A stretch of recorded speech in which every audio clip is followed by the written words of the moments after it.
Welcome to the next episode of my channel lesson. आज के lesson में हम जिस पोएम को डिस्कस करेंगे उसका टाइटल है सम ट्रीज और उसके पोइट हैं जॉन एशबरे। जॉन एशबरे इस पोएम में ट्रीज की मेटाफर यूज़ करके ह्यूमन रिलेशनशिप के बारे में बात करता है। वो डायरेक्टली ट्रीज़ को भी एड्रेस करता है और उसके साथ साथ उसको एज अ सिंबल यूज़ करता है कि किस तरह से ह्यूमन बीइंग्स की आपस की रिलेशनशिप जो है इसके साथ वो कनेक्टेड हैं। तो ये बड़ी एक वेल स्ट्रक्चर्ड पोएम है जिसमें हमें एक प्रॉपर राइम स्कीम भी नज़र आती है। तो इसके अंदर कोई इंजैम्पमेंट की टेक्निक भी उसने इस्तेमाल की है। इस टेक्निक का मतलब ये होता है कि एक लाइन जो है वो प्रॉपरली एक स्टेंजा की जो एंडिंग लाइन है वो प्रॉपरली एंड नहीं होती और वो कनेक्ट हो जाती है नेक्स्ट स्टेंजा की बिगिनिंग लाइन के साथ। तो आइए हम इस पोएम को डिस्कस करते हैं stanza by stanza, line by line. These are amazing each, joining a neighbor as though speech were a still performance, arranging by chance. अब अगर पोएम का टाइटल ना दिया हो तो हमें आइडिया नहीं होता कि दीज किस की तरफ इशारा कर रहा है, लेकिन चूंकि पोएम का टाइटल दिया गया है तो इट इज़ अंडरस्टूड कि पोएम में ये वर्ड ट्रीज़ की तरफ इशारा कर रहा है। तो वो उनके बारे में कहता है कि दीज आर अमेजिंग, ट्रीज़ को प्रेज कर रहा है कि वो अमेजिंग है, बहुत ज़बरदस्त है। ईच, अब इसमें देखें इसके बाद ईच कहा है, ये फुल कॉलन जो है पंक्चुएशन मार्क्स में एक इम्पॉर्टेंट मार्क होता है और इसमें हम किसी चीज़ की डिटेल आगे डिस्क्राइब करनी होती है तो वो करते हैं, या उसको लिस्ट करना होता है, किसी चीज़ को लिस्ट डाउन करना होता है तो उसके लिए हम यूज़ करते हैं। ईच का वर्ड जो उसने यूज़ किया है तो उनकी इंडिविजुअलिटी पे बात कर रहा है कि उनकी अपनी इनफरादी हैसियत में भी वो ट्रीज़ जो हैं वो बड़े अमेजिंग हैं, अलग अलग उसमें अगर उनको पर्सपेक्टिव के साथ देखा जाए। जॉइनिंग अ नेबर, लेकिन इसके साथ साथ उनकी एक कम्युनिटी भी है, नेबरहुड है। अब यहाँ पे पर्सोनिफिकेशन की टेक्निक यूज़ की है पोइट ने, क्योंकि नेबरहुड होना एक ह्यूमन एट्रीब्यूट है, ह्यूमन बीइंग्स हैं वो नेबर्स होते हैं एक दूसरे के।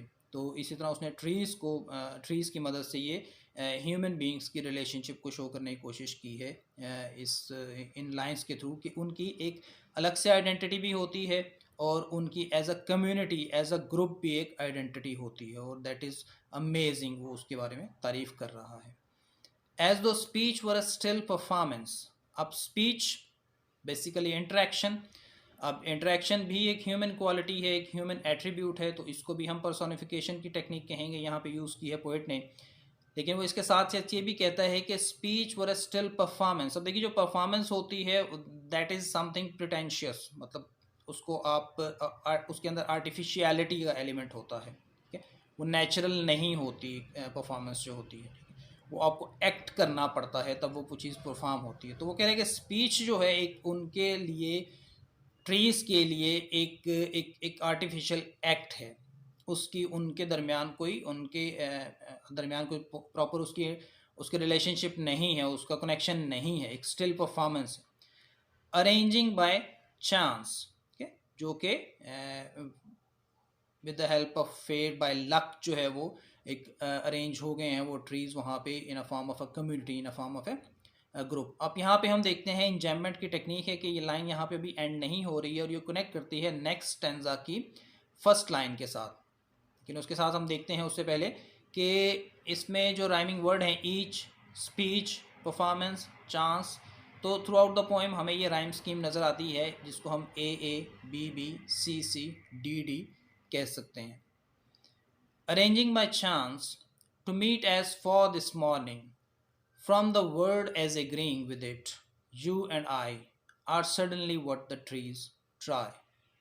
अब उस पिछली लाइन को इस लाइन के साथ हम कनेक्ट करें तो वो कहते हैं arranging my chance to meet as for as this morning. तो ये एक बाई चांस मीटिंग अरेंज हो गई है, मतलब ये है कि nothing is in the hand of the trees. और इसको ब्रॉडर सेंस में देखें तो ह्यूमन बींग्स के बारे में भी कहता है कि वो नेचर की बात हो रही है।